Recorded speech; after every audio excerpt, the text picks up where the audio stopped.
আসসালামু আলাইকুম। আজকে আপনাদের দেখাবো মিষ্টি কুমড়া এবং ফুলকপি দিয়ে চিংড়ি মাছ ভাজি। তেল দিয়ে নিলাম,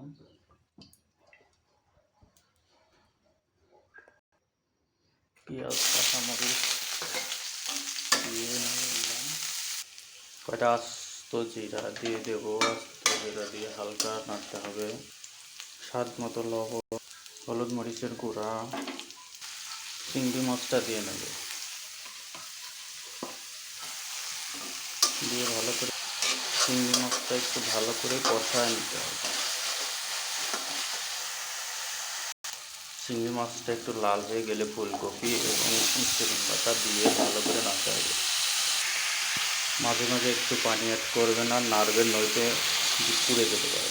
হালকা একটু পানি দিয়ে মিনিমাম 5 থেকে 6 মিনিট ঢেকে রেখে দেবেন। মাঝে মাঝে অল্প একটু পানি অ্যাড করবেন আর নাড়বেন, নইলে ধরে যাবে।